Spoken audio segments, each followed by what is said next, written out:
My question that I wanted to ask you, because when we saw Joel Embiid do exactly what you pointed out, which was defer to Tyrese Maxey in the Knicks series. We know a lot of that was injury related. We also know a lot of that was because Tyrese Maxey had it going on. Which do you think it really was as you looked at it in the moment? I know we talked about it, but we're now in August and you brought it up. Do you think it was more, I know he trusts him. I'm not questioning that. But how much do you feel like he had to do that just because of the injury and he had no choice? Otherwise, we might have seen the Joel that you were talking about where he tried to force certain things. I think the vast majority of it is just recognition of hot hand and trusting Tyrese. I think when you hear Joel talk glowingly about Tyrese for basically 2 years straight, and when he goes through a season where, I mean, at least the first half when they're both there, those games you're talking about in December mostly, where his night is done after 3 quarters.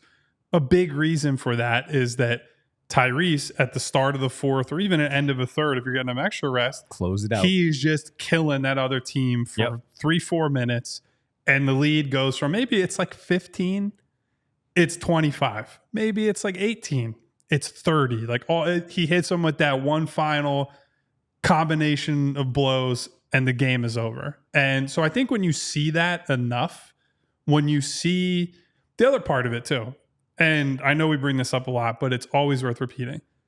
Joel knows how hard Tyrese works, right? And I think it's easy for us to just sit here and say that, like, how important it is. It's how he's grown, and it's why he's now this great shooter versus just being like decent or is not shooting enough, whatever it is.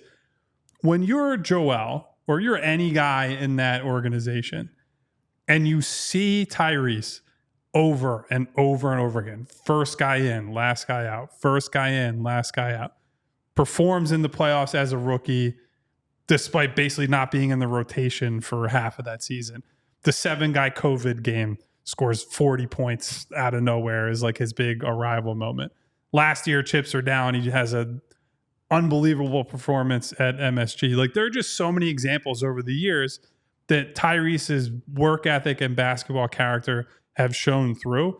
And so I think that makes it so easy for Joel to just be like, I believe in this guy. I don't have to think twice about, if I get doubled and I see Tyrese is open, that's the easiest decision in the world. Just swing that ball to him. Again, it's a lot different when it's Tobias, it's DeAnthony Melton, or any one of these other, Danny Green, where some of these guys have had great games and some of them are high-level role players. But sometimes they shoot 2 for 9. Robert Covington is another one. He had some ugly playoff games for the Sixers. And so I think there is a genuine belief in Tyrese. And I think that is great as a starting point for the whole organization. So I think the next step is going to be, where does Paul fit in that?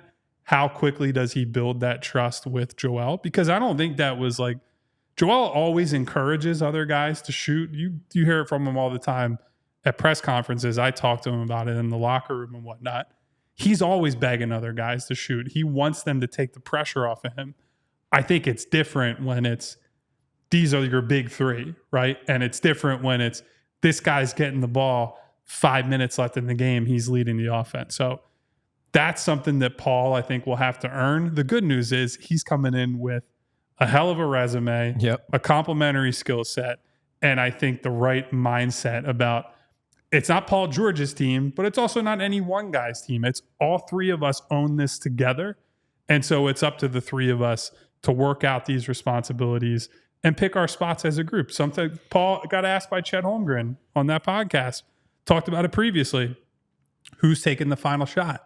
His answer was, who's Nick drawing the playoff for? And, you know, I know in their heart of hearts, all those guys will want to take the final shot. But I do think deep down, they're also wired in a way that as long as Nick designs something coherent, as long as all the mouths are being fed, everyone's going to get on board. And certainly Joel will be a leader on that front. There'll be enough games where each of them will close out the game and win the game. So it doesn't have to be this one on this particular night. It'll be one on another night, because there will be enough close games, not only against the good teams when we speak about Denver, Dallas, Boston. Yeah, you're going to have a close game against Detroit one day, Washington for whatever reason, because you took them lightly, who's going to close the game out. And as you said, it's a funny thing because how do players really gain that trust?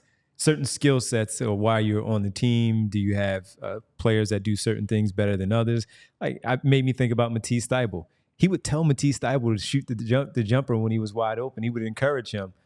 It wasn't his thing, but he's open, so shoot it. So to your point, when you do that as the leader of the team, hey, shoot the basketball. I'm not ticked off that you shot it.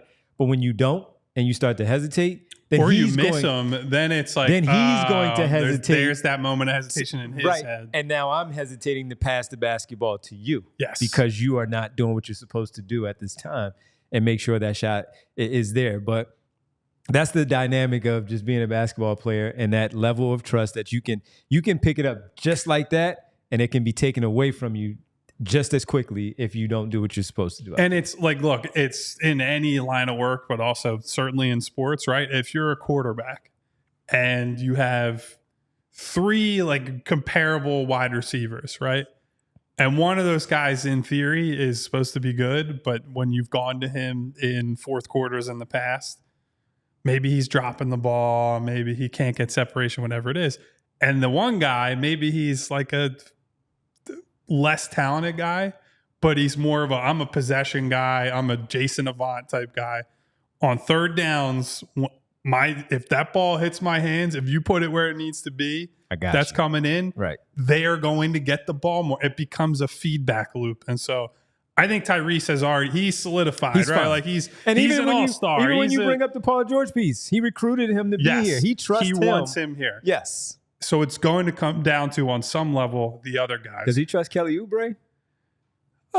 Sometimes. That's a good question. I mean, I think mostly, but when you shoot but you also 32% from 3 it can or go whatever left. it is. Yeah, right. Yeah. I think the difference with Kelly is that Phil W. My bad. Kelly is enough of a competitor and is so the thing that I always say we love about Kelly, that I love about Kelly, if he misses the first 5, he puts the 6th up believing that shot is going in, and there is not hesitation. Yeah. And that is a key point of separation between a role player a guy will trust and keep giving the ball to, and a guy like Tobias, like Matisse. I know they're different players, different skill sets, but Tobias misses his first 2 threes in a playoff game. You're not getting another one. Kelly misses 5. He's putting up 4 more if he's open. Like, he does not care. And as much as it would hurt to watch Kelly Oubre or any other role player miss 9 straight threes in a playoff game, you need players who are wired that way to win in the playoffs. It's why Danny Green won with a bunch of different teams, right? He was on great teams, but he would shoot 10 times even if he was 1 for 10 because he knew that's what Tim Duncan certainly needed. When you're playing with a LeBron and an Anthony Davis, that's what they need. He knew that's what Joel needed. I admire guys like that. Sure. So it's just, yes, I think he trusts him on some level, but certainly not. Him and Caleb will be at a different tier than Paul George and Tyrese Maxey. I would say that. Absolutely. We all silly like the mayor.